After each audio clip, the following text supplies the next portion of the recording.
നമസ്കാരം. Meet the leaders പ്രോഗ്രാമിലേക്ക് സ്വാഗതം. ഇന്ന് നമ്മളോടൊപ്പം ഉള്ളത് കോട്ടയത്തെ നിയുക്ത സ്ഥാനാർത്ഥിയും UDFിൻ്റെ നിയുക്ത സ്ഥാനാർത്ഥിയും മുൻ MP-യും കേരള കോൺഗ്രസിൻ്റെ സമുന്നതനായ നേതാവുമായ ഫ്രാൻസിസ് ജോർജാണ്.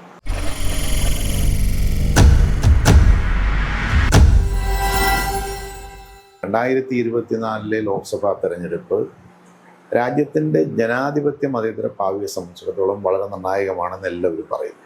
അടിസ്ഥാന വർഗം എന്ന് പറയുന്നത് കർഷകരും കർഷക തൊഴിലാളികളും അടങ്ങുന്ന കാർഷിക മേഖലയിൽ പണിയെടുക്കുന്ന വിഭാഗമാണ്. അവരാണ് ഈ രാജ്യത്തിൻ്റെ നട്ടെല്ല്. തെരഞ്ഞെടുപ്പ് വിജയം പരാജയം എന്നൊക്കെ പറഞ്ഞാൽ അതൊക്കെ അതാത് കാലത്തെ രാഷ്ട്രീയ സാഹചര്യങ്ങളെ കൂടി ആശ്രയിച്ചാണ് ഇരിക്കുന്നത്. ഈ അടിസ്ഥാന വർഗം എന്ന് പറയപ്പെടുന്ന കർഷകരെയും കാർഷിക മേഖലയും അതിനൊരു വില കൊടുക്കാത്ത, അതിനെ അവഗണിക്കുന്ന ഒരു സ്ഥിതിയാണ് കാണുന്നത്. വളരെ നാടകീയമായി ഒറ്റ രാത്രി കൊണ്ടാണ് തീരുമാനം മാറ്റുന്നത്. ഈ കാര്യങ്ങളൊക്കെ വളരെ വ്യക്തമാണ്. ഞാൻ വ്യക്തിപരമായിട്ടൊരു ആരോപണം പറയുന്നില്ല. നമ്മൾ ചില കാര്യങ്ങളിൽ ഒരു തീരുമാനമെടുത്താൽ, ഒരു ധാരണ ഉണ്ടാക്കിയാൽ, അല്ലെങ്കിൽ ഒരു എഗ്രിമെൻ്റ് ഉണ്ടാക്കിയാൽ അത് പാലിക്കപ്പെടണം. അത് പാലിക്കപ്പെടാതെ പോകുമ്പോൾ സ്വാഭാവികമായും മാനസികമായിട്ടുള്ള ബുദ്ധിമുട്ടും പ്രശ്നങ്ങളും ഒക്കെ ഉണ്ടാകും.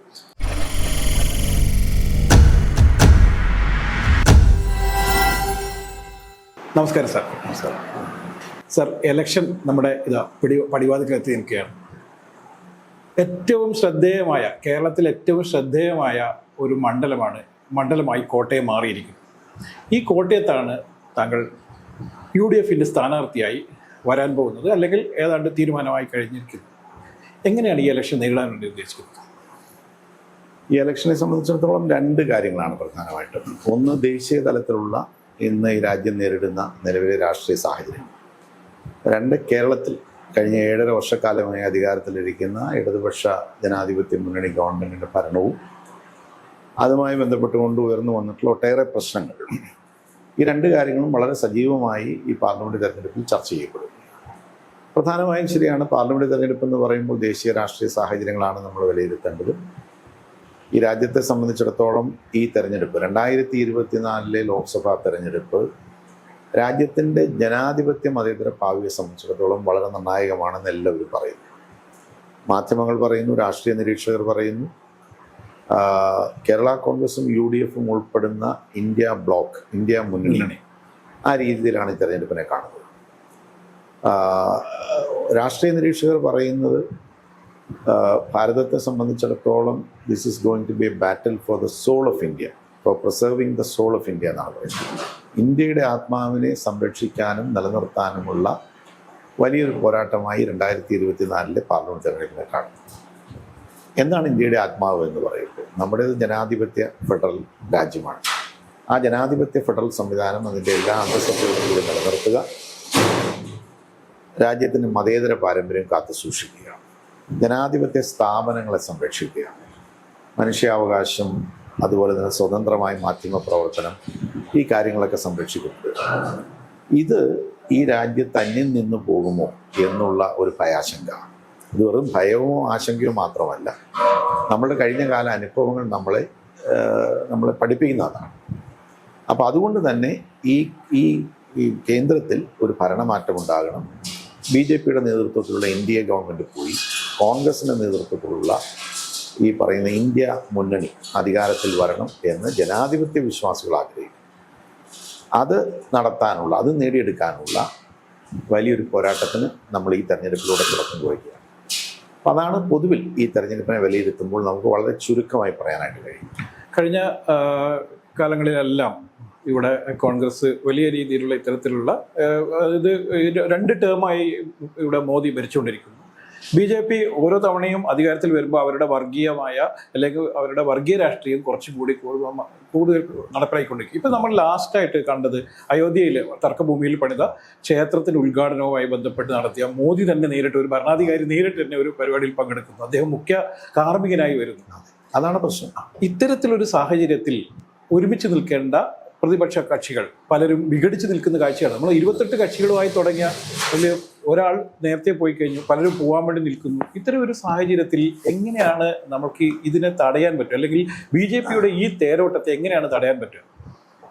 അല്ല, അതിനൊറ്റ മാർഗം മാത്രമേ ഉള്ളൂ. പ്രതിപക്ഷത്തുള്ള, അതിനുമപ്പുറം ഒരുപക്ഷെ നരേന്ദ്രമോദിയോ അല്ലെങ്കിൽ ഇന്ത്യയോടൊപ്പം നിൽക്കുന്ന കക്ഷികൾ പോലും അവർക്ക് ജനാധിപത്യത്തിലും മതേതരത്വത്തിലും അടിസ്ഥാനപരമായ വിശ്വാസമുണ്ടെങ്കിൽ ഒരു നിലപാട് സ്വീകരിക്കണം. ഇവിടെ ഇപ്പോൾ പ്രശ്നം എന്താണ്?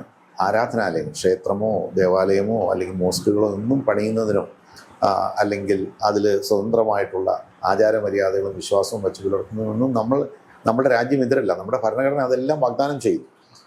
പക്ഷെ അതിൽ ഗവൺമെൻറ്റിൻ്റെ നേരിട്ടുള്ള ഇടപെടൽ ഈ കാര്യത്തിൽ പാടില്ല എന്നുള്ളതാണ് നമ്മുടെ ഒരു വിശ്വാസവും കാഴ്ചപ്പാടും. നമ്മുടെ ഭരണഘടന അതാണ് പറയുന്നത്. 1974-ലും 94-ലും സുപ്രീം കോടതി വളരെ വ്യക്തമായിട്ട് എന്താണ് മതേതരത്വം എന്നുള്ളതിന് വിലയിരുത്തി പറഞ്ഞിട്ടുണ്ട്. ഇന്ത്യയുടെ വൈവിധ്യമാർന്ന ഈ രാജ്യത്ത്, വിവിധ ജാതി മത വിഭാഗങ്ങളെല്ലാമുള്ള ഈ രാജ്യത്ത് ഒരു എന്താ പറയുക, ഒരു മതേതരത്വത്തിൻ്റെ ഒരു യോജിപ്പിൻ്റെ ഒരു സുവർണ നൂലിനാൽ ഈ ജനതയെ കോർത്തിണക്കപ്പെട്ടിരിക്കുന്നു എന്നാണ് സുപ്രീം കോടതി 74-ൽ പറഞ്ഞത്. 20 വർഷത്തിന് ശേഷം 94-ൽ വീണ്ടും SR Bommai versus union of India എന്നുള്ള കേസിൽ കൃത്യമായി സുപ്രീം കോടതി, രാജ്യത്തിൻ്റെ പരമോന്നത കോടതി, ഒരു കാര്യം പറഞ്ഞിട്ടുണ്ട്.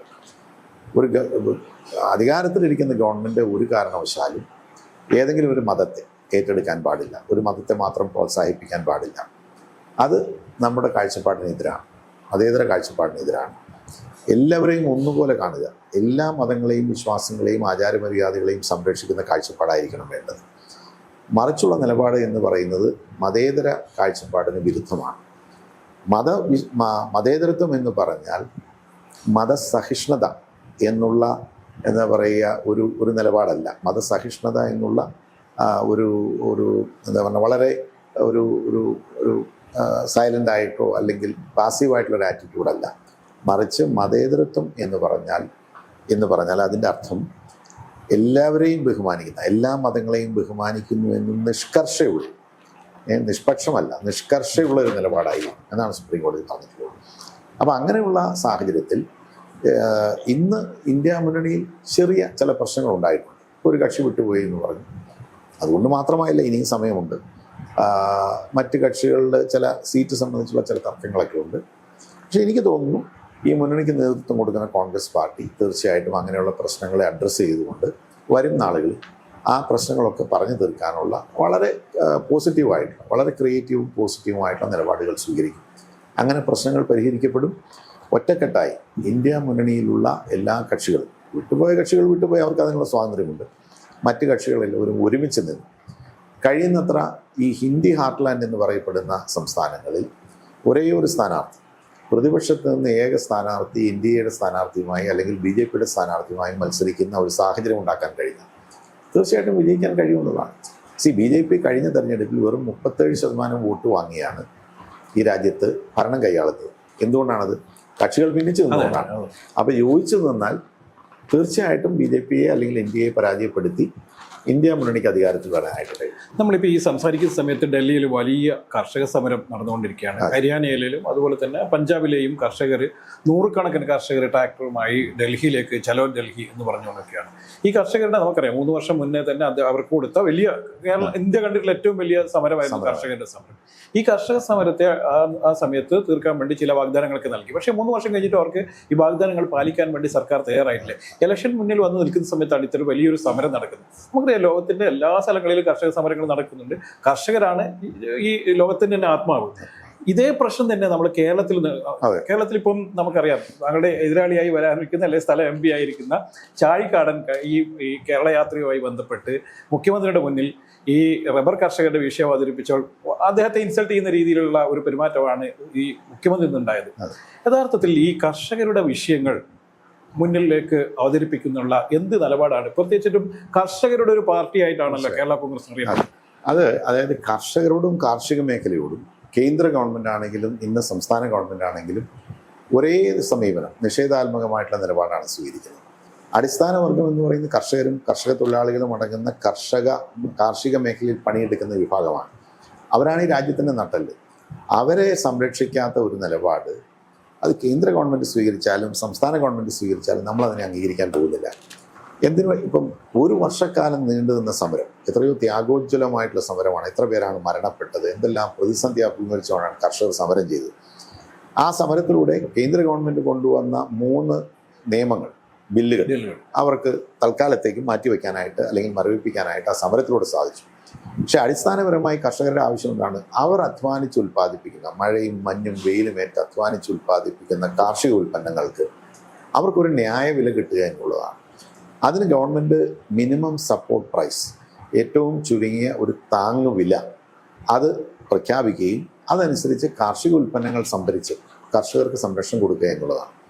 എന്തായിരിക്കണം മിനിമം സപ്പോർട്ട് പ്രൈസ് എന്നുള്ളത് സംബന്ധിച്ച് കൃത്യമായി പഠനം നടത്തി പ്രൊഫസർ MS സ്വാമിനാഥൻ്റെ നേതൃത്വത്തിലുള്ള കമ്മീഷൻ പറഞ്ഞിട്ടുണ്ട്.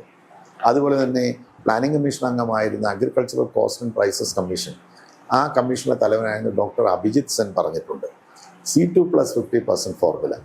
എന്താണ് C2+50% ഫോർമുല? ഇപ്പോൾ കർഷകർക്ക് ഒരു വില കിട്ടുന്നു, എന്തെങ്കിലും അല്പം കൂട്ടിക്കുന്നു. ഇപ്പോൾ ഗവൺമെൻറ് ഈ അടുത്ത ഇടയ്ക്ക് ഇവിടെ ഇപ്പോൾ ഈ ബജറ്റിലൂടെ റബ്ബർ കർഷകർക്ക് 10 രൂപ, നിലവിലുള്ള 170 രൂപ എന്നുള്ളതിൽ നിന്ന് വെറും 10 രൂപ പറഞ്ഞത് കർഷകരുടെ പ്രശ്നങ്ങൾ പരിഹരിക്കപ്പെട്ടു. അപ്പൊ അതാണ് കർഷകർക്ക് പ്രതിദാനം ചെയ്യുന്നു പറയുന്ന ഒരു പാർട്ടിയുടെ നിലപാട്. അതാണെങ്കിൽ ഞാൻ വേറെ വിമർശനമൊന്നും പറഞ്ഞു, അവരോട് സഹതിപ്പിക്കാൻ മാത്രമേ കഴിയുകയുള്ളൂ.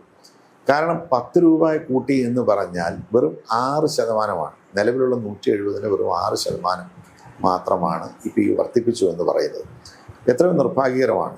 വാസ്തവത്തിൽ റബ്ബർ ബോർഡ് തന്നെ പറഞ്ഞിട്ടുണ്ട് 1 കിലോ റബ്ബർ ഉൽപ്പാദിപ്പിക്കാൻ എത്ര രൂപ ചിലവാകും എന്നുള്ള കൃത്യമായ കണക്കുണ്ട്. അപ്പോൾ ആ സ്ഥാനത്ത് 170 രൂപ, ഇപ്പം 100-165 രൂപ വില കിട്ടുമ്പോഴാണ് ഈ 170 രൂപ ആക്കി എന്ന് പറയുന്നത്, 180 രൂപ ആക്കി എന്ന് പറയുന്നത്. അപ്പോൾ എത്രയോ വലിയ വഞ്ചനയാണ്. ഈ ഗവൺമെൻറ് ആദ്യം 150 നിന്ന്, ഉമ്മൻചാണ്ടി ഗവൺമെൻറ് UDF ഗവൺമെൻറ് 150 രൂപ പ്രഖ്യാപിക്കുമ്പോൾ അന്ന് 1 കിലോ റബ്ബറിന് 80 രൂപ വിലയുള്ളൂ. അത്രയും വ്യത്യാസം നിൽക്കുമ്പോഴാണ് 150 രൂപ പ്രഖ്യാപിക്കുന്നത്. ഈ ഗവൺമെൻറ് വന്നതിന് ശേഷം ഞങ്ങൾ വന്ന് 170 രൂപ ആക്കി എന്ന് പറയുമ്പോൾ അന്ന് 1 കിലോ റബ്ബറിന് 168 രൂപ വിലയാണ്. വെറും 2 രൂപ വ്യത്യാസം നിൽക്കുമ്പോൾ ഇപ്പോഴും 100-160-165 രൂപയൊക്കെ വില വരുന്നപ്പോഴാണ് 180 രൂപ ആക്കിയത്. ഇത് കർഷകരെ അപഹസിക്കുന്നതിന് തുല്യമാണ്, അവരെ പരിഹസിക്കുന്നതിന് തുല്യമാണ്. അപ്പോൾ അതേ നിലപാടാണ് കേന്ദ്രത്തിൽ ഗവൺമെൻറ് ഈ പറയുന്ന സംഭരണ വില എന്തായിരിക്കണം എന്നുള്ളതിന് കൃത്യമായി പറഞ്ഞിട്ടുണ്ട്. കർഷകരുടെ എല്ലാ വിധത്തിലുള്ള ചെലവുകൾ ഈ കാർഷിക മേഖലയിൽ അവർ മുടക്കുന്ന ക്യാപിറ്റൽ, മൂലധനം, അത് മറ്റു മേഖലയിൽ മുടക്കിയാൽ അവർക്ക് എന്ത് റിട്ടേൺ കിട്ടും? അതും ഇതും തമ്മിലുള്ള വ്യത്യാസം, നിലത്തിൻ്റെ, കൃഷി ചെയ്യാൻ ഉപയോഗിക്കുന്ന സ്ഥലത്തിൻ്റെ തറവാടക, അതുപോലെ തന്നെ ഈ പറയുന്ന വളം, വിത്ത് തുടങ്ങിയിട്ടുള്ള മറ്റ് ചെലവുകൾ, അതുപോലെ ഫാമിലി ലേബർ. ഒരു ഇടത്തരം ചെറുകിട കർഷകൻ എന്ന് പറഞ്ഞാൽ ആ കുടുംബം മുഴുവൻ ജോലിയാണ്, അവർക്കുള്ള കൂലിയൊന്നും നമ്മൾ കണക്കാക്കുന്നില്ല. ഭാര്യ മക്കളൊക്കെ ജോലി ചെയ്യുകയാണ്. അപ്പോൾ അവരുടെ കൂലി ഇതെല്ലാം കണക്കാക്കി വില നിശ്ചയിച്ചതിന് ശേഷം അതിന് 50% കൂടി കൂട്ടി, അതാണ് C2+50% ഒരു ന്യായവില പ്രഖ്യാപിക്കണമെന്നാണ്. അതാണ് കർഷകർ ആവശ്യപ്പെടുന്നത്. അത് ചെയ്യാൻ ഈ ഗവൺമെൻറ്, കേന്ദ്ര ഗവൺമെൻറ് തയ്യാറാകുന്നില്ല. അതിനനുസൃതമായിട്ടുള്ള നിലപാട് സ്വീകരിക്കാൻ സംസ്ഥാന ഗവൺമെൻറ് തയ്യാറാകുന്നില്ല. അതാണ് പ്രശ്നം. ഇപ്പൊ ഈ സംസ്ഥാന ഗവൺമെന്റ് ഈ റബ്ബറിന്റെ മാത്രമല്ല, നാളികേരത്തിന്റെ ആയാലും ശരി ഒരിടത്തും എത്തിയില്ല. അതുപോലെ തന്നെ നമ്മുടെ നെൽകർഷകരുടെ അവസ്ഥ എന്താണ്? നെൽകർഷകർ ഇതിനാക്കണം പരിതാപകരമാണ്, എത്രയോ ദയനീയമാണ്. ഇപ്പം ഇവിടെ അതേ സംബന്ധിച്ച് പഠിച്ച ഒരു വിദഗ്ധ സമിതിയുടെ റിപ്പോർട്ട് ഞാൻ വായിക്കുകയുണ്ടായി. ആ റിപ്പോർട്ടിൽ പറഞ്ഞിട്ടുള്ളത് കേരളത്തിലെ നെല്ലിൻ്റെ ഉൽപ്പാദനം എന്ന് പറയുന്നത് ഏതാണ്ട് 5,60,000 ടണ്ണാണ്. 5,50,000 ചില്ലുവാൻ 5,60,000 ടൺ വെച്ചു. ഇവിടുത്തെ സംഭരണ വില എന്ന് പറയുന്നത് 28 രൂപയാണ്. വാസ്തവത്തിൽ ഇത് മുഴുവൻ സംഭരിക്കാൻ 1,577 കോടി രൂപയോളം മതി. വെറും 1,577 കോടി രൂപ. വാസ്തവത്തിൽ എന്താ അത്രയും പോലും ഗവൺമെൻറ് ചിലവാക്കേണ്ടതായിട്ട് വരുന്നില്ല. കാരണം നമ്മളുടെ ആവശ്യത്തിൻ്റെ 10% പോലും കഷ്ടി നമ്മൾ ഉൽപ്പാദിപ്പിക്കുന്നുള്ളൂ. അതിൽ 40% മില്ലുകാർ, വൻകിട കച്ചവടക്കാർ നേരിട്ട് മേടിക്കുകയാണ്. പിന്നെ ബാക്കി വരുന്ന 60% അത് സംഭരിക്കാനായിട്ട് 950 കോടി രൂപ മതി. ഇവിടെ സർക്കാരിൻ്റെ സഹകരണ മേഖലയിൽ, നമ്മുടെ ഈ സഹകരണ മേഖലയിൽ തന്നെ നിക്ഷേപം, വായ്പ കൊടുക്കാതെ കെട്ടിക്കിടക്കുന്ന നിക്ഷേപം 31,000 കോടി രൂപയുണ്ട്. പ്രധാനപ്പെട്ട നെല്ലുൽപാദക ജില്ലകളായിട്ടുള്ള പാലക്കാട്, തൃശ്ശൂർ, കോട്ടയം, ആലപ്പുഴ, ഈ 4 ജില്ലകളിലെ സഹകരണ ബാങ്കുണ്ട്. 1646 സഹകരണ ബാങ്കുകളിൽ മാത്രം 14,000 കോടി രൂപ കെട്ടിക്കിടപ്പുണ്ട്. അതിൽ നിന്ന് 1,577 കോടി രൂപ എടുത്ത് ഈ കർഷകർക്ക് കൊടുത്ത്, സർക്കാരാണല്ലോ ഇപ്പോൾ ഈ കൺസോർഷ്യം ഏർപ്പാടെന്ന് പറയുന്ന state bank of India, Canara bank, federal bank എന്ന് പറയുന്ന കൺസോർഷ്യം ബാങ്കുകളുടെ ഈ PRS റെസിപ്റ്റ് വെച്ച് കൊടുക്കുന്ന ലോണുകൾ അടയ്ക്കേണ്ടത്, അതിൻ്റെ മുതലും പലിശ അടയ്ക്കുന്ന സർക്കാരാണ്. അപ്പോൾ അവിടെ പോയി ആളുകൾ മണിക്കൂറുകൾ ക്യൂ നിൽക്കുകയാണ് ഈ PRS ഷീറ്റും പിടിച്ചുകൊണ്ട്, പാഡി റെസിപ്റ്റ് ഷീറ്റും പിടിച്ചുകൊണ്ട്. ഇത് ഒഴിവാക്കി സഹകരണ മേഖലയ്ക്ക് നല്ലതാണ്, അതെ, വെറുതെ കെട്ടിക്കിടക്കുന്ന അവർ മാത്രമല്ല അവർ പലിശ കൊടുക്കേണ്ടതാണ്. കർഷകരുടെ ഉന്നമനം ലക്ഷ്യമിട്ടുകൊണ്ടൊക്കെ ആണല്ലോ പല സ്ഥലങ്ങളിലും സഹകരണ സംഘങ്ങൾ ഉണ്ടായിട്ടുണ്ട്. അപ്പൊ ആ സഹകരണ സംഘങ്ങൾ പൂർണ്ണമായി ഒഴിവാക്കിക്കൊണ്ട് മറ്റൊരു സംവിധാനം ഉണ്ടാക്കി ശരിക്കും കർഷകരെ കേരള ബാങ്കിനെ ഒഴിവാക്കി, അതുപോലെ തന്നെ ഇവരെ ഒഴിവാക്കി, സഹകരണ മേഖലയെ ഒഴിവാക്കി. അപ്പൊ എന്താ പ്രശ്നം? സർക്കാരിന് ഇതിനകത്ത് താല്പര്യമില്ല, ഇച്ഛാശക്തിയില്ല, താല്പര്യമില്ല. സഹകരണ മേഖലയിൽ നിന്ന് പണം എടുത്താൽ അവർക്ക് കൃത്യമായിട്ട് പണം അടയ്ക്കണം, മുതലും പലിശ അടയ്ക്കണം. അതിപ്പോൾ അടയ്ക്കാത്തതുകൊണ്ടാണല്ലോ ഈ സിബിൽ സ്കോറിൽ കയറി പല കർഷകർക്കും ലോൺ കിട്ടാതെ വരുന്നു, കിട്ടാൻ പറ്റുന്നില്ല, അവരുടെ ജീവിതം തന്നെ വഴിമുട്ടുന്നു. അതുകൊണ്ടാണ് അവർ ആത്മഹത്യ ചെയ്യേണ്ട സാഹചര്യങ്ങളൊക്കെ ഉണ്ടായത്. അപ്പോൾ ഇവിടെ കേരളത്തിലാണെങ്കിലും കേന്ദ്രത്തിലാണെങ്കിലും ഈ അടിസ്ഥാന വർഗം എന്ന് പറയപ്പെടുന്ന കർഷകരെയും കാർഷിക മേഖലയും അതിനൊരു വില കൊടുക്കാത്ത, അതിനെ അവഗണിക്കുന്ന ഒരു സ്ഥിതിയാണ് കാണുന്നത്. ഇന്ത്യയുടെ പ്രഥമ പ്രധാനമന്ത്രി ശ്രീ പണ്ഡിറ്റ് ജവഹർലാൽ നെഹ്റു എന്താ പറഞ്ഞു? അദ്ദേഹം പറഞ്ഞു മറ്റു കാര്യങ്ങളൊക്കെ വേണം, പക്ഷേ അദ്ദേഹം പറഞ്ഞു everything else can wait but not agriculture എന്നാണ്. അവർ ഒറ്റ വാചകം നമ്മുടെ ഭരണകർത്താക്കൾ ഓർത്തിരുന്നാൽ. പക്ഷേ നമ്മളിപ്പം ശ്രദ്ധിക്കൂ, ഇപ്പം കേന്ദ്ര സർക്കാരായാലും കേരള സർക്കാരായാലും കർഷകരെ തീരെ മൈൻഡ് ചെയ്യാത്തൊരവസ്ഥയാണ് ഉണ്ടായെങ്കിൽ പോലും ഇവിടെയുള്ള മുഖ്യധാര രാഷ്ട്രീയ പാർട്ടികൾ ഈ വിഷയം അത്ര സീരിയസ് ആയി എടുക്കുന്നില്ല. എന്തിനോ കേരളത്തിലൊരു ആത്മഹത്യ പോലും നടന്നിട്ട് അത് കേരളത്തിലെ മുഖ്യധാര രാഷ്ട്രീയക്കാരും വലിയ പ്രശ്നമില്ല. എൻ്റെ ഓർമ്മയിൽ കേരള കോൺഗ്രസ് നേരത്തെ ഡൽഹിയിൽ ഈ കാർഷിക പ്രശ്നവുമായി ബന്ധപ്പെട്ട് പി ജോസഫ് നേതൃത്വത്തിൽ വലിയ റാലി നടത്തുകയൊക്കെ ചെയ്തിട്ടുണ്ട്. പക്ഷേ കേരള കോൺഗ്രസും ഇപ്പം അത്ര ശക്തമായി വരുന്നില്ല. എന്തുകൊണ്ടാണ്? അല്ല, അങ്ങനെയല്ല. ഞങ്ങൾ സമരം രംഗത്തുണ്ട്, ഞങ്ങൾ എല്ലാ കാര്യങ്ങളും സമരം ചെയ്തിട്ടുണ്ട്. ഇപ്പോൾ മലയോര മേഖലയിലെ കാർഷിക പ്രശ്നങ്ങൾ ഉന്നയിച്ചുകൊണ്ട് ഞങ്ങൾ കോവിഡ് കാലത്ത് പോലും 75 ദിവസം ഞങ്ങൾ സമരം നടത്തിയവിടെ. ഞങ്ങളുടെയൊക്കെ പേരിൽ ഒട്ടേറെ കേസുകളൊക്കെ വന്നു. പക്ഷേ ഞങ്ങൾ 75 ദിവസം നിർത്താതെ സമരം ചെയ്തു. പട്ടയത്തിൻ്റെ പ്രശ്നം, കാർഷികോൽപ്പന്നങ്ങളുടെ വില തകർച്ച, ഈ വിഷയം, അതുപോലെ ഭൂപതിവ് ചട്ടങ്ങളിലെ മാറ്റം, ഈ ആവശ്യങ്ങളെല്ലാം ഉന്നയിച്ചുകൊണ്ട് ഞങ്ങൾ സമരം ചെയ്യുകയുണ്ടായി.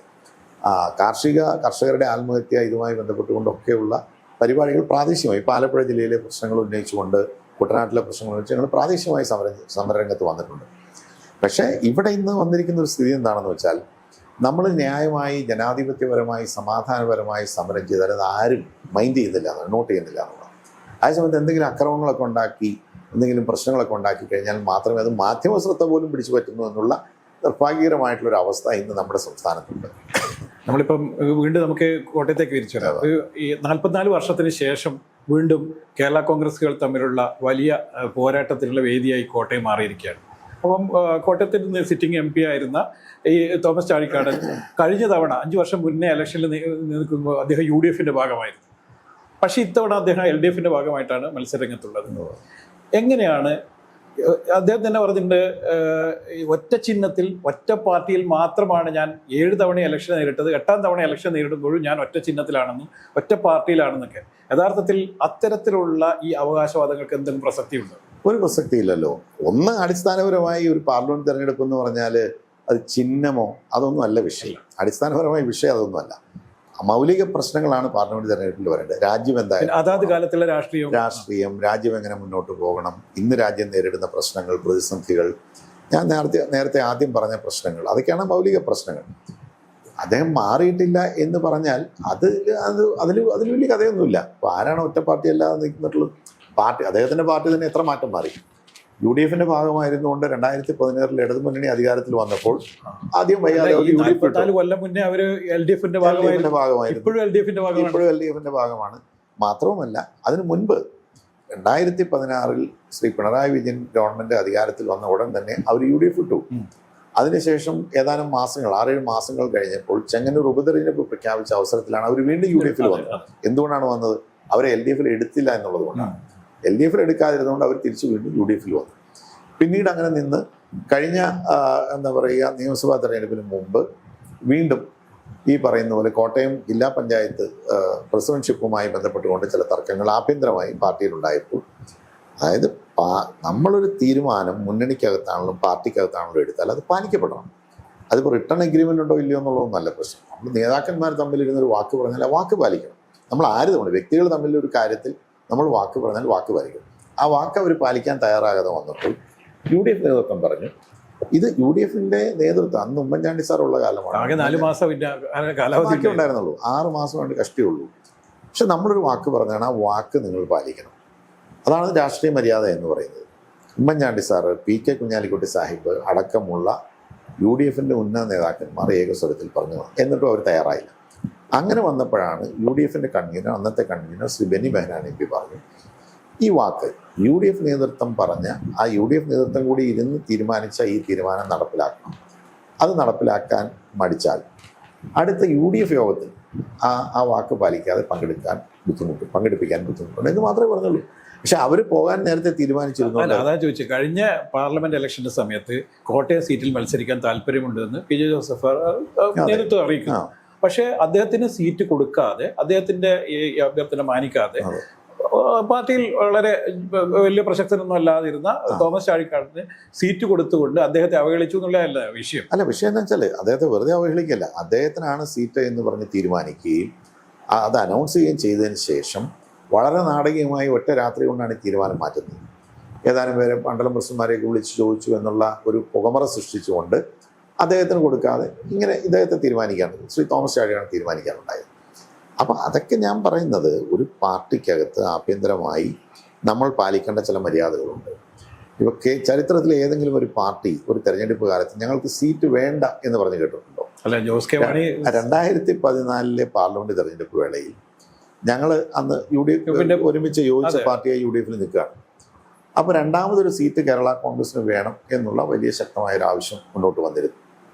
ആ സമയത്ത് എന്താണ് എടുത്ത നിലപാടെന്താണ്? അന്ന് ഈ പാർട്ടിയിലെ വൈസ് ചെയർമാൻ ആയിരുന്ന ശ്രീ PC ജോർജ് പറയുന്നു, ഞങ്ങളുടെ പാർട്ടിക്ക് രണ്ടാമതൊരു സീറ്റ് വേണ്ട ഒരു പ്രഖ്യാപനം നടത്തുകയാണ്. ഈ പാർട്ടി ചെയർമാൻ ഉൾപ്പെടെ ആരും അത് തെറ്റാണെന്ന് പറയാത്തൊരു സാഹചര്യം വന്നപ്പോൾ, അപ്പോൾ അങ്ങനെയൊക്കെയുള്ള നാടകീയമായ വ്യക്തിപരമായ താല്പര്യങ്ങൾ, വ്യക്തിപരമായ ഇഷ്ടാനിഷ്ടങ്ങൾ, അതിനെയൊക്കെ നോക്കി അതൊക്കെ വെച്ചുകൊണ്ട് ഇങ്ങനെയുള്ള തീരുമാനങ്ങൾ എടുത്താൽ ഒരു രാഷ്ട്രീയ പാർട്ടിക്ക് നല്ല രീതിയിൽ മുന്നോട്ട് പോകാൻ കഴിയില്ല. അതാണ് പ്രശ്നങ്ങളുണ്ടായത്. ഈ PJ ജോസഫ് സാറിന് പാർട്ടിയിൽ നിന്നും അല്ലെങ്കിൽ ഇത്തരത്തിലുള്ള പ്രശ്നങ്ങളിലേക്ക് വഴിച്ചിഴച്ചത് ജോസ് കെ മാണിയുടെ വേറെ ചില താല്പര്യങ്ങളാണെന്ന് വലിയ ആരോപണം അന്നുണ്ട്, ഇന്നും നിലനിൽക്കുന്നത്. എന്തായാലും വ്യക്തിപരമായി ഞാനൊന്നും പറയാൻ ആഗ്രഹിക്കുന്നില്ല. ഇവിടെ കാര്യങ്ങൾ കൃത്യമായി നിരീക്ഷിക്കുന്ന ആർക്കും ഈ കാര്യങ്ങളൊക്കെ വളരെ വ്യക്തമാണ്. ഞാൻ വ്യക്തിപരമായിട്ട് ആരോപണം പറയുന്നില്ല. എന്താണ് സംഭവിച്ചത് എന്നൊക്കെ ഉള്ളതിനെക്കുറിച്ച് കൃത്യമായിട്ട് ജനങ്ങൾ വിലയിരുത്തിയിട്ടുണ്ട്. ആളുകൾക്കറിയാം എന്താണ് സംഭവിച്ചിട്ടുള്ളത്. അപ്പം അതിനപ്പുറം ഈ അവസരത്തിൽ ഞാൻ കൂടുതലായിട്ടൊന്നും അതേക്കുറിച്ച് പറയുന്നു. തോമസ് ചാഴിക്കാടൻ കഴിഞ്ഞ ദിവസം പറഞ്ഞു, കഴിഞ്ഞ തവണ ഏറ്റവും കൂടുതൽ മത്സരിക്കാൻ ആഗ്രഹിച്ച നേതാവായിരുന്നു PJ ജോസഫ് എന്ന്. അദ്ദേഹത്തിന് ഇപ്പോൾ അദ്ദേഹത്തിന്റെ പാർട്ടിയാണ്, അദ്ദേഹത്തിന് തീരുമാനിക്കാം, ഒറ്റയ്ക്ക് തീരുമാനം എടുത്തുവാണെങ്കിൽ സ്ഥാനാർത്ഥിയാവാനുള്ള സാഹചര്യമുണ്ട്. എന്നിട്ട് പോലും സ്ഥാനാർത്ഥിയാവാൻ തയ്യാറാവാതെ മറ്റൊരാളെ സ്ഥാനാർത്ഥിയായി അവതരിപ്പിക്കുന്നു. ധൈര്യമുണ്ടല്ലോ അദ്ദേഹം അന്ന് വരട്ടെ എന്നുള്ള രീതി, അതൊരു തരം വെല്ലുവിളിയുടെ സ്വരത്തിലല്ല. അതല്ല, അങ്ങനെയല്ലല്ലോ, അതിനെ മറ്റൊരു രീതിയിൽ കാണണം. അപ്പൊ അദ്ദേഹത്തിന് വേണമെങ്കിൽ ഇപ്പോൾ മത്സരിക്കാം. അദ്ദേഹം പക്ഷെ വളരെ മഹാമനസ്കയോട് അദ്ദേഹം മാറി നിന്ന് അദ്ദേഹത്തിന് താഴെയുള്ള ജൂനിയർ ആയിട്ടുള്ള ആരെങ്കിലും മത്സരിപ്പിക്കാനാണ് അദ്ദേഹം തീരുമാനം എടുക്കുന്നത്. അതെന്തുകൊണ്ടാണ് അവർ കാണാത്തത്? ഞാൻ ചോദിക്കട്ടെ, ഇപ്പോൾ ശ്രീ ജോസ് കെ മാണിക്കോ അല്ലെങ്കിൽ ഈ പറയുന്നവർക്കോ വേണമെങ്കിൽ അങ്ങനെ ഒരു തീരുമാനം എടുക്കാമല്ലോ. ആ പാർട്ടിയിലും ഇഷ്ടംപോലെ നേതാക്കന്മാരുണ്ടല്ലോ. വേണമെങ്കിൽ മാറി നിന്ന് ഞങ്ങൾ ഇത്രയും കാലം നിന്നതാണ്, ഇനി അടുത്തൊരാൾ വരട്ടെ. ശ്രീ തോമസ് ചാഴികാടൻ 20 വർഷക്കാലം MLA ആയിരുന്നാണ്, ഇപ്പോൾ ഒരു ടൈം MP ആയി. അവിടെ എത്രയോ ചെറുപ്പക്കാരുണ്ട്, അവരാരെങ്കിലും നിർത്തുന്നില്ലല്ലോ. ഇത് പറയുന്ന സമയത്താണ് ഈ ജോണി നല്ലൂർ നേരത്തെ ഈ പാർട്ടിയുടെ ഭാഗമായിരുന്നു. താങ്കളും അദ്ദേഹം ഏതാണ്ട് വൈസ് ചെയർമാൻമാരായിരുന്നതാണ്. അദ്ദേഹം ഇപ്പം കേരള കോൺഗ്രസ് എമ്മിലേക്ക് പോകുന്നു. ഈ സമയത്ത് ഞങ്ങളായിട്ടുള്ള അഭിമുഖത്തിൽ അദ്ദേഹം പറഞ്ഞത്, കേരള കോൺഗ്രസ് ജോസഫിന്റെ ഗ്രൂപ്പ് എല്ലാം പ്രായമായവർ മാത്രമേ ഉള്ളൂ എന്നും യുവാക്കളുടെ എണ്ണം ഏറ്റവും കുറവാണെന്നും അത് ഏറ്റവും കൂടുതലുള്ളത്, അതായത് രണ്ടാം തലമുറ ഏറ്റവും ശക്തരായി നിൽക്കുന്നത് കേരള കോൺഗ്രസ് എമ്മിലാണെന്നും അതുകൊണ്ടാണ് ഞാൻ ആ പാർട്ടിയിലേക്ക് പോകുന്നതെന്നാണ് പറഞ്ഞത്. അതാണ് അദ്ദേഹത്തിന്റെ കാരണം. അപ്പം അതിനെക്കുറിച്ച് ഞാനൊന്നും പറയുന്നില്ല. ഇപ്പം യുവാക്കളിൽ എല്ലാ പാർട്ടിയിലും യുവാക്കളുണ്ട്, പ്രായമായവരുണ്ട്. പ്രായമായി എന്നുള്ള ഒറ്റ കാരണത്താൽ നമ്മൾ ആരെയും തള്ളിക്കളയേണ്ടതായിട്ടില്ല. ഇപ്പോൾ വളരെ പ്രായമായ ആളായിരുന്നല്ലോ KM മാണി സാറ്. അദ്ദേഹം മരിക്കുമ്പോൾ അദ്ദേഹത്തിൻ്റെ പ്രായം എന്തായിരുന്നു എന്ന് എല്ലാവർക്കും അറിയാം. അദ്ദേഹം ജീവിതകാലം മുഴുവൻ, ആ കാലഘട്ടം മുഴുവൻ അദ്ദേഹം ആ പാർട്ടിയിലുണ്ടായിരുന്നു. ഇന്നും അതിനകത്ത് പ്രായമായ ആളുകളുണ്ട്. പിന്നെ അവർ പിരിയുമ്പോൾ അല്ലെങ്കിൽ അവർ മാറുമ്പോൾ പുതിയ തലമുറ വരുന്നു, പുതിയ ആളുകൾ വന്ന് ഉത്തരവാദിത്തം ഏറ്റെടുക്കുന്നതുള്ളൂ. അപ്പം ആ പറയുന്ന ആർഗ്യുമെൻറ്റിലൊന്നും വലിയ കാര്യമൊന്നും ഉണ്ടെന്ന്, അതിനൊന്നും വലിയ പ്രസക്തി ഉണ്ടെന്ന് എനിക്ക് തോന്നുന്നില്ല. സ്വാഭാവികമായി ഒരു കാലഘട്ടം കഴിയുമ്പോൾ ആളുകൾ മാറും, പുതിയ ആളുകൾ വരും. അങ്ങനെയുള്ളൊരു പ്രക്രിയ എല്ലാ പാർട്ടികളിലും ഉണ്ടാകാറുണ്ട്. ചിലരെ സംബന്ധിച്ചിടത്തോളം അങ്ങനെ പെട്ടെന്ന് മാറി നിൽക്കാൻ കഴിയാത്ത ആളുകളും മാറ്റി നിർത്തപ്പെടാൻ കഴിയാത്ത ആളുകളുമുണ്ട്, നേതാക്കന്മാരുമുണ്ട്. അപ്പം അതൊക്കെ ഉള്ളൂ, അല്ലാതെ ഇതിനകത്ത് അങ്ങനെയുള്ള വലിയ പ്രശ്നങ്ങളൊന്നും. ഈ ഇടുക്കിയിൽ 2 തവണ MP ആയതാണ്.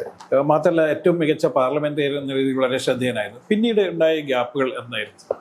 പിന്നീടുണ്ടായ ഗ്യാപ്പുകൾ എന്ന് പറഞ്ഞാൽ, ഞാൻ 2009 പരാജയപ്പെടുന്നു. അന്ന് ഇടതുമുന്നണിയിൽ നിന്നാണ് മത്സരിക്കുന്നത്. അന്നത്തെ രാഷ്ട്രീയ സാഹചര്യം ഇടതുമുന്നണിക്ക് അനുകൂലമായിരുന്നില്ല. ഞാൻ പരാജയപ്പെട്ടു. എനിക്ക് ഒറ്റ കാര്യത്തിൽ നിർബന്ധമുള്ളൂ, വ്യക്തിപരമായി എൻ്റെ എന്തെങ്കിലും വ്യക്തിപരമായ കുഴപ്പം കൊണ്ടോ പ്രവർത്തന രാഹിത്യം കൊണ്ടോ അല്ലെങ്കിൽ മറ്റേതെങ്കിലും വിവാദങ്ങളോ ആരോപണങ്ങളുടെയോ പേരിൽ ഒരു പരാജയം ഉണ്ടാകരുത്. അത് ഞാൻ കൃത്യമായി ശ്രദ്ധിച്ചിട്ടുണ്ട്. ഞാൻ പ്രവർത്തിക്കാതിരിക്കുകയോ പാർലമെൻ്റ് അംഗം എന്നുള്ള നിലയിലോ ഒരു ജനപ്രതിനിധി എന്നുള്ള നിലയിലോ എന്നെക്കുറിച്ച് എന്തെങ്കിലും ആക്ഷേപം ആർക്കെങ്കിലും പറയാനുണ്ട്, ഇത് ഞാൻ ചോദിക്കുന്നുള്ളൂ. പിന്നെ തെരഞ്ഞെടുപ്പ് വിജയം പരാജയം എന്നൊക്കെ പറഞ്ഞാൽ അതൊക്കെ അതാത് കാലത്തെ രാഷ്ട്രീയ സാഹചര്യങ്ങളെ കൂടി ആശ്രയിച്ചാണ് ഇരിക്കുന്നത്. നമ്മളിപ്പോൾ എത്രയൊക്കെ നന്നായിട്ട് പ്രവർത്തിച്ചാലും നമ്മൾ ഉൾപ്പെടുന്ന പാർട്ടിയോ നമ്മുടെ പാർട്ടി ഉൾപ്പെടുന്ന മുന്നണിയോ രാഷ്ട്രീയമായി അന്നത്തെ രാഷ്ട്രീയ സാഹചര്യത്തിൽ ജനങ്ങൾ അംഗീകരിക്കാത്ത ഒരു നില ഉണ്ടാക്കിയ വ്യക്തിപരമായി ഇപ്പോൾ നമ്മൾ നന്നായിട്ട് പ്രവർത്തിച്ചു എന്നുള്ളതിൻ്റെ പേരിൽ മാത്രമൊന്നും വിജയിച്ചു കൊള്ളുന്നുണ്ട് ഇല്ല. എന്നെ സംബന്ധിച്ചിടത്തോളം എനിക്ക് 100% ഞാൻ വിശ്വസിക്കുന്നു എൻ്റെ ഭാഗത്ത് നിന്ന് അങ്ങനെ ഒരു വീഴ്ച ഉണ്ടായിട്ടില്ല. 100% ആത്മാർത്ഥതയോടുകൂടി സത്യസന്ധമായി സുതാര്യമായി ഒരു പരാതിക്കും ഇട കൊടുക്കാതെ ഞാൻ പ്രവർത്തിച്ചു. എൻ്റെ കഴിവനുസരിച്ച് എളിയ കഴിവനുസരിച്ച് ഞാൻ പ്രവർത്തിച്ചു. ഇപ്പം നമുക്കറിയാം താങ്കളുടെ പിതാവടക്കം ചേർന്നുണ്ടാക്കിയ ഒരു പാർട്ടിയാണ് കേരള കോൺഗ്രസ്. പിന്നീട് കേരള കോൺഗ്രസ് പലതായി വിഭജിച്ച് പോവുകയൊക്കെ ചെയ്തു. ഇപ്പം തന്നെ ഏതാണ്ട് 6-7 പാർട്ടിയുണ്ട്. താങ്കളും ഒരു പാർട്ടി ഉണ്ടാക്കിയിട്ടുണ്ടായിരുന്നു. അതിപ്പോൾ ഇടതുപക്ഷ മുന്നണിയുടെ ഭാഗമായിരുന്നു. പിന്നീട് അത് ലയിക്കുകയാണ് ഉണ്ടായത്. യഥാർത്ഥത്തിൽ വിഘടിച്ച് പോകുമ്പോൾ ഈ കേരള കോൺഗ്രസ് നേരത്തെ ഉണ്ടായിരുന്ന വലിയ സ്വീകാര്യതയും 10-22 MLA-മാരൊക്കെ ഉണ്ടായിരുന്ന വലിയൊരു പാർട്ടിയായിരുന്നു, വലിയ ശക്തിയായിരുന്നു, ഒരു സംഘടിത ശക്തിയായിരുന്നു. പക്ഷെ ഇന്ന് ഇതിൻ്റെ അവസ്ഥ എന്താണ്? അല്ല, അത് വളരെ നിർഭാഗ്യകരമാണ്. ഞാൻ 87-ലാണ് സജീവമായി രാഷ്ട്രീയ രംഗത്തേക്ക് വരും. അതുവരെ ഞാൻ രാഷ്ട്രീയത്തിലൊന്നും ബന്ധപ്പെട്ടു. കേരള കോൺഗ്രസിൻ്റെ KSC സ്റ്റുഡൻറ് വിങ്ങിലൊക്കെ ഉണ്ടായിരുന്നു എന്നുള്ളതിനപ്പുറം ഞാൻ ബന്ധപ്പെട്ടിരുന്നില്ല. പിന്നീട് എനിക്ക് ബാങ്കിൽ ജോലി കിട്ടി. ഞാൻ ബാങ്ക് ജോലിക്കാരനായി എംപ്ലോയി ആയിട്ട് മാറുകയാണ്. 87 ആണ് ഞാനൊരു അംഗത്വം സ്വീകരിച്ചു. അത് അന്ന് മാണി സാറും ജോസഫ് സാറും ഒരുമിച്ച് ഒരു പാർട്ടിയായി, ഇവർ ഭിന്നിച്ചതിന് ശേഷം ഒരുമിച്ച് ഒരു പാർട്ടിയായ കേരള കോൺഗ്രസിലാണ് ഞാൻ വന്നത്. പക്ഷെ നിർഭാഗ്യവശാൽ അധികം വൈകാതെ വീണ്ടും ഭിന്നിപ്പുണ്ടായി. സ്വാഭാവികമായും ഞങ്ങളുടെ ആ മേഖലയിൽ അങ്ങനെയൊക്കെയുള്ള തിയറിയൊക്കെ പറഞ്ഞ് വീണ്ടും പാർട്ടി രണ്ടായി. ഞങ്ങളെല്ലാവരും ജോസഫ് വിഭാഗത്തിലാണ് ഉറച്ചത്. അതിനുശേഷം അങ്ങനെ ആ നിലപാടിൽ തന്നെയാണ് ഞാൻ പോന്നിട്ടുള്ളത്. എന്നെ സംബന്ധിച്ചിടത്തോളം പിന്നീട് 2010 വീണ്ടും ജോസഫ് മാണി യോജിപ്പുണ്ടാകും. ആ യോജിപ്പിന് പിന്നിൽ ഏറ്റവും കൂടുതൽ ആ യോജിപ്പിന് വേണ്ടി അധ്വാനിച്ചതും പ്രവർത്തിച്ചതിലും വളരെ ചുരുക്കം പേരിൽ ഒരാൾ ഞാനാണ്. അതിൻ്റെ എല്ലാ ക്രമീകരണങ്ങൾക്കും വേണ്ടി ചുമതലപ്പെടുത്തിയിരുന്നത് ജോസഫ് വിഭാഗത്തിൽ തന്നെയായിരുന്നു. ആ കാര്യങ്ങളൊക്കെ കൃത്യമായി പൂർത്തീകരിക്കുകയുണ്ടായി. പക്ഷെ ഞാൻ പറഞ്ഞല്ലോ, നമ്മൾ ചില കാര്യങ്ങളിൽ ഒരു തീരുമാനമെടുത്താൽ ഒരു ധാരണ ഉണ്ടാക്കിയാൽ അല്ലെങ്കിൽ ഒരു എഗ്രിമെൻ്റ് ഉണ്ടാക്കിയാൽ അത് പാലിക്കപ്പെടണം. അത് പാലിക്കപ്പെടാതെ പോകുമ്പോൾ സ്വാഭാവികമായും മാനസികമായിട്ടുള്ള ബുദ്ധിമുട്ടും പ്രശ്നങ്ങളും ഒക്കെ ഉണ്ടാകും. കേരള കോൺഗ്രസ് എം എന്ന പാർട്ടി ശ്രീ KM മാണി ചെയർമാനായിരുന്ന പാർട്ടിയിൽ നിന്ന് ഞങ്ങൾ യോജിച്ചതിന് ശേഷം ഞങ്ങളോട് അങ്ങനൊരു നീതിപൂർവമായിട്ടുള്ള നിലപാടുണ്ടായില്ല. ആ നിലപാടുണ്ടാകാതെ വന്ന ഒരു സാഹചര്യത്തിലാണ് 2016 ഞാനിങ്ങനെ ഒന്ന് ആ പാർട്ടി വിടുക എന്നുള്ളൊരു നിലപാടിലേക്ക് പോകേണ്ടതായിട്ട്. എനിക്ക് ഒട്ടും ഇഷ്ടപ്പെട്ട് ചെയ്തൊരു കാര്യമല്ല. മാനസികമായി ഞാൻ ഒട്ടും ഇഷ്ടപ്പെടാത്തൊരു കാര്യം ചെയ്യാൻ ഞാൻ നിർബന്ധിതനായി എന്നുള്ളതാണ് സത്യം. പക്ഷെ അത് തിരുത്താൻ ഒരു അവസരം കിട്ടിയ ആദ്യത്തെ അവസരത്തിൽ വീണ്ടും ശ്രീ KM മാണി ചെയർമാനായിരുന്ന പാർട്ടിയിൽ നിന്ന് ഞാൻ പിരിഞ്ഞു, അല്ലെങ്കിൽ ഞങ്ങളേതാനും സഹപ്രവർത്തകരും പിരിഞ്ഞു പോയി. പക്ഷെ ആ പാർട്ടി പിന്നീട് യോജിച്ച് നിന്നില്ല. പിന്നീട് മാണി സാറിൻ്റെ മരണത്തിന് ശേഷം വീണ്ടും ജോസഫ് സാർ അടക്കമുള്ളവർക്ക് പിരിയേണ്ടതായിട്ട് വന്നു, അല്ലെങ്കിൽ രണ്ടാവേണ്ടതായിട്ട് വന്നു. അപ്പോൾ പ്രശ്നം എന്താണെന്നുള്ളത് നമ്മൾ മനസ്സിലാക്കണം. കേരള കോൺഗ്രസിലെ എല്ലാ പിളർപ്പുകളുടെയും ഒരു ഭാഗത്ത് മാണി സാർ ഉണ്ടായിരുന്നു എന്നുള്ളതാണ് ഒരു യാഥാർത്ഥ്യം. ഞാൻ അദ്ദേഹത്തോടുള്ള എല്ലാ സ്നേഹ ബഹുമാനങ്ങളും നിലനിർത്തിക്കൊണ്ട് പറയുകയാണ്. പക്ഷെ അതൊരു നിർഭാഗ്യകരമായി പോയി. അത് ഒഴിവാക്കിയിരുന്നെങ്കിൽ ഇന്ന് കേരള രാഷ്ട്രീയത്തിൽ കേരള കോൺഗ്രസ് പാർട്ടി തീർച്ചയായിട്ടും ഒരു നിർണായക ആകുമായിരുന്നു എന്നുള്ള കാര്യത്തിൽ എനിക്കൊരു സംശയമില്ല. കാരണം ഇതിൻ്റെ എല്ലാ പശ്ചാത്തലവും അറിയാവുന്ന ഒരാളാണ് ഞാൻ. കാരണം അറിയാമല്ലോ, എൻ്റെ പിതാവ് എൻ്റെ നേതൃത്വത്തിലാണ് ഈ പാർട്ടി തുടങ്ങുന്നത്.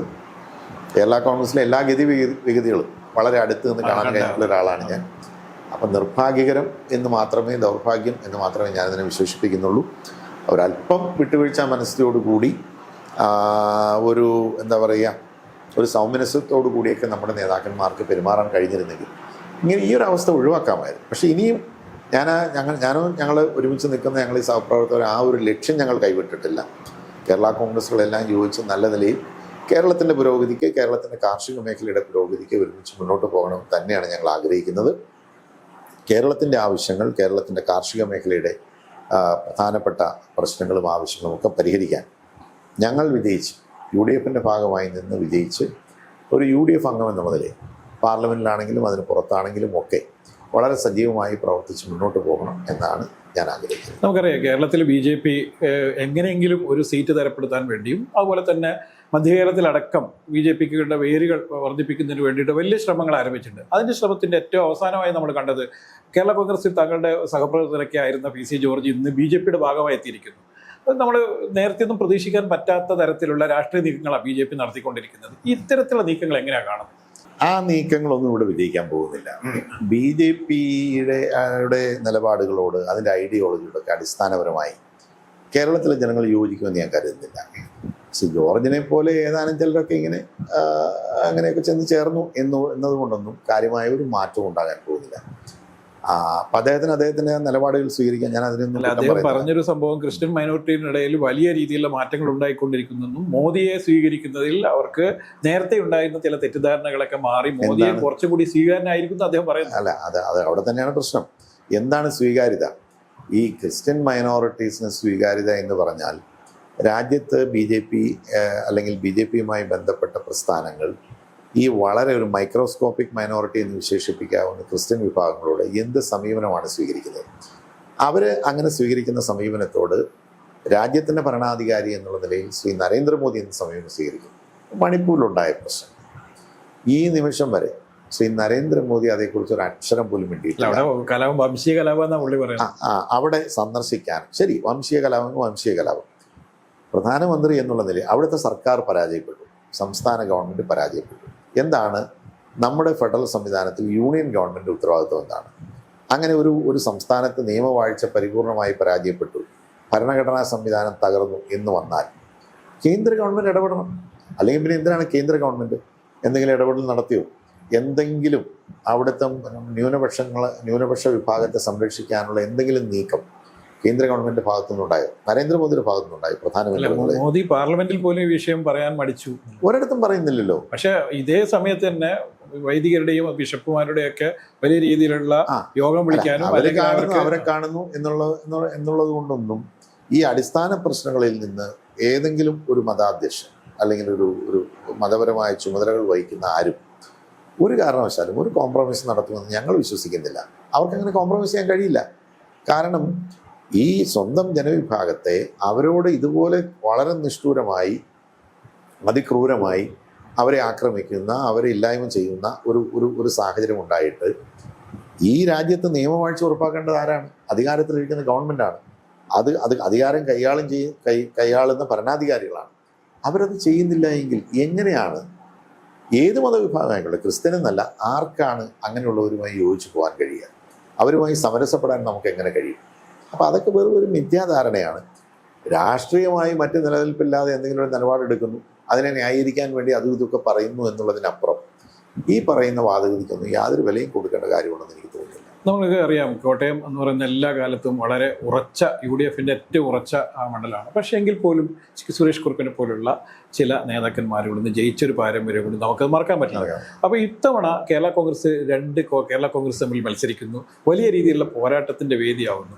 ഇതേ സമയത്ത് തന്നെ ഈ ഭരണവിരുദ്ധ വികാരം, അതായത് സ്റ്റേറ്റിലുള്ള ഭരണത്തെക്കുറിച്ച് വളരെ മോശം അഭിപ്രായങ്ങൾ ഉയരുകയും ചെയ്യുന്നുണ്ട്. എന്താണ് താങ്കൾ എങ്ങനെയാണ് ഇതിനെ കാണുന്നത്? അല്ല, ഇതിനകത്ത് ഇത്രയേ ഉള്ളൂ. ഇവിടെ ഇപ്പം സംസ്ഥാന രാഷ്ട്രീയം വിലയിരുത്തിയാൽ ഞാനൊരു കാര്യം തറപ്പിച്ച് പറയാം. ഇന്ന് ഇടതുപക്ഷ ജനാധിപത്യ മുന്നണിയുടെ പ്രവർത്തകരോ LDFന്റെ അനുഭാവികളോ ഈ ഗവൺമെൻറ്റിന് അനുകൂലമായി വോട്ട് രേഖപ്പെടുത്തില്ല, വോട്ട് ചെയ്യില്ല. അവർക്ക് ചെയ്യാൻ കഴിയില്ല, അടിസ്ഥാനപരമായി ചെയ്യാൻ കഴിയില്ല. കാരണം അത്രയ്ക്ക് അധപ്പതിച്ചൊരു ഭരണമാണിത്. അഴിമതിയുടെ കഥകൾ മാത്രമേ നമുക്ക് കേൾക്കാനുള്ളൂ. മുഖ്യമായി ഭരണാധികാരം കൈയാളുന്ന മുഖ്യമന്ത്രിയും അദ്ദേഹത്തിൻ്റെ കുടുംബവും അദ്ദേഹത്തിൻ്റെ ഓഫീസും ഒക്കെ ഇന്ന് അഴിമതിയുടെ കേന്ദ്രങ്ങളായി മാറിയിരിക്കുകയാണ്. നമ്മൾ വെറുതെ ഒരു രാഷ്ട്രീയ ആരോപണം ഉന്നയിക്കുന്നതല്ലോ. കൃത്യമായി സർക്കാരിൻ്റെ അർദ്ധ ജുഡീഷ്യൽ സ്വഭാവമുള്ള ഏജൻസികൾ അന്വേഷിച്ച് കണ്ടെത്തിയിട്ടുള്ള കാര്യങ്ങളാണ്. അപ്പോൾ കോടതിയിൽ കേസുകൾ നടന്നുകൊണ്ടിരിക്കുകയാണ്. ഞാൻ അതുകൊണ്ട് അതേക്കുറിച്ച് കൂടുതൽ പരാമർശനം നടത്തുന്നില്ല.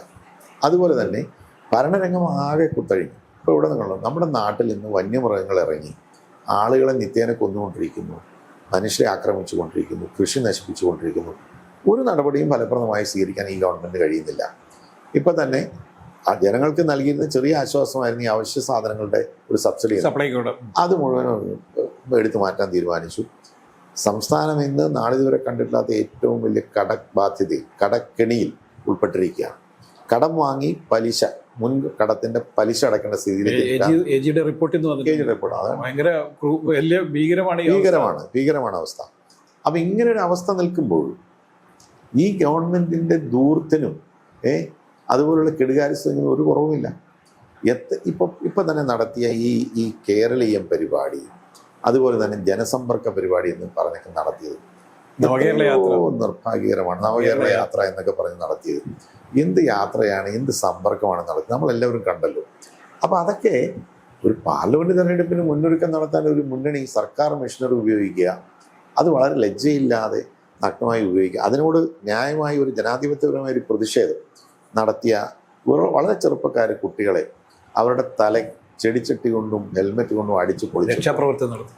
കേരളത്തിൻ്റെ മുഖ്യമന്ത്രി പറയുന്ന വാക്കുകൾ എത്രയോ ക്രൂരമാണ്, എത്രയോ നിന്ദ്യമാണ്. ഒരു ഭരണാധികാരിയിൽ നിന്ന് ഒരിക്കലും ഉണ്ടാകാൻ പാടില്ലാത്ത പ്രതികരണമാണ് അദ്ദേഹത്തിൽ നിന്നുണ്ടായത്. അപ്പോൾ ഇതിനോടെല്ലാം ജനങ്ങൾ തീർച്ചയായിട്ടും പ്രതികരിക്കും. ജനങ്ങൾക്ക് പ്രതികരിക്കാൻ ആദ്യം കിട്ടുന്ന അവസരമാണ് ഈ 2024 പാർലമെൻറ്റ് തെരഞ്ഞെടുപ്പ്. ഈ തെരഞ്ഞെടുപ്പിൽ ഇടതുപക്ഷ ജനാധിപത്യ മുന്നണി ഒന്നാകെ തള്ളിക്കൊണ്ട് കേരളത്തിലെ ജനങ്ങൾ കക്ഷി രാഷ്ട്രീയത്തിന് അതീതമായി ഒരു നിലപാട് സ്വീകരിക്കും എന്ന് തന്നെയാണ് ഞങ്ങളുടെ വിശ്വാസം. ഇപ്പം നമുക്കറിയാം, ഈ കോട്ടയത്തെ സ്ഥാനാർത്ഥിയാണ് LDF ആദ്യമായിട്ട് പ്രഖ്യാപിച്ചത്. LDF അല്ല, കേരള കോൺഗ്രസ് എം പ്രഖ്യാപിച്ചു. പക്ഷേ UDFിൻ്റെ സ്ഥാനാർത്ഥി ഇപ്പം തീരുമാനമായി എന്ന് പറയാൻ എല്ലാവർക്കും അറിയാമെങ്കിൽ പോലും ഔദ്യോഗികമായി ഇതുവരെ പ്രഖ്യാപനം നടത്തിയിട്ടില്ല. ഇത് ഒരു ആഴ്ചയൊക്കെ ശരിക്കും പ്രവർത്തിക്കാനുള്ള ഒരു സമയം. പ്രവർത്തനങ്ങളൊക്കെ നടക്കുന്നുണ്ട്. 2-3 ദിവസത്തെ കാര്യങ്ങൾ മാത്രമേ ഉള്ളൂ. UDF ഈ കാര്യത്തിൽ ഒരു തീരുമാനമെടുക്കും. പിന്നെ UDF എന്ന് പറയുമ്പോൾ ഇടതുപക്ഷം മുന്നണി ചർച്ചയൊന്നുമില്ലല്ലോ. ഏകപക്ഷീയമായിട്ട് LDF വിളിച്ചു, ഇന്ന പോലാണ്, ഇത്ര ഓരോ പാർട്ടിക്ക്, അവിടെ 3 പാർട്ടിക്ക് സീറ്റുള്ളൂ. CPM, CPI, Kerala Congress. പരിപാടി തീർന്നു. അവിടെ മറ്റേ നമ്മുടെ ജനതാദൾ അവർ RJDക്കില്ല. അവർ ചോദിച്ചു, RJD ചോദിച്ചു, അവർക്കില്ല എന്ന് പറഞ്ഞു. അവർ പ്രതിഷേധമായിട്ട് പറഞ്ഞ് തെരുവിലൂടെ നടക്കാമെന്നില്ലാതെ ആരും അത് മൈൻഡ് ചെയ്യുന്നില്ല. പക്ഷേ UDF അങ്ങനെയല്ല. എല്ലാ കക്ഷികളുമായി ഉഭയകക്ഷി ചർച്ച നടത്തി.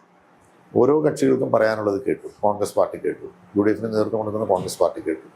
ഓരോരുത്തരെയും ഇന്നത്തെ സാഹചര്യങ്ങൾ പറഞ്ഞ് ബോധ്യപ്പെടുത്തി ആ കാര്യങ്ങൾ അങ്ങനെ പോവുകയാണ്. ഇനി അവശേഷിക്കുന്ന ഒന്നോ രണ്ടോ ചില കാര്യങ്ങളുണ്ട്, അത് അവർ ചർച്ച ചെയ്ത് പരിഹരിക്കും. അത് കഴിഞ്ഞാൽ ഉടൻ തന്നെ പ്രഖ്യാപനം വരും. അതൊന്നും വലിയ കാലതാമസമൊന്നും ഉണ്ടാവില്ല. എന്തായാലും ഈ തെരഞ്ഞെടുപ്പിൽ 20 സീറ്റിൽ കഴിഞ്ഞ പ്രാവശ്യം 19 സീറ്റും UDF നേടിയതായിരുന്നു. പിന്നീട് കോട്ടയം കൈവിട്ടു പോകുന്നൊരവസ്ഥയുണ്ടായി. ഇത്തവണ 20 സീറ്റും നേടും എന്നാണ് കോൺഗ്രസ് അല്ലെങ്കിൽ UDF നേതാക്കൾ പറയുന്നത്. ഈ പ്രാവശ്യം കോട്ടയം ഉൾപ്പെടെ UDFിൽ നിന്ന് വിജയിച്ച് കാലുമാറി LDFിൽ പോയ കോട്ടയം ഉൾപ്പെടെ UDF വിജയിക്കും. 20 സീറ്റിലും വിജയിക്കും. നല്ല തിളക്കമാർന്ന വിജയം ഉണ്ടാകും. കാരണം കേരളത്തിലെ ജനങ്ങൾ ആഗ്രഹിക്കുന്ന അതാണ്. ഒരു വലിയ താക്കീത്, ശക്തമായൊരു താക്കീത് ഇന്ന് അധികാരത്തിലിരിക്കുന്ന LDFന് കൊടുക്കണം. ദേശീയ തലത്തിൽ ഭരണമാറ്റം ഉണ്ടാകണം. ആ കാഴ്ചപ്പാടിനനുസൃതമായിട്ടുള്ള ഒരു വിധി തീർപ്പ് ഈ പാർലമെന്റ് തെരഞ്ഞെടുപ്പിൽ കേരള ജനങ്ങൾ നടത്തും. അത് ആത്യന്തികമായി UDFന് അനുകൂലമായി. എന്തായാലും അഡ്വാൻസ് ആയിട്ട് എല്ലാ തരത്തിലും വിജയാശംസകളും. Thank you.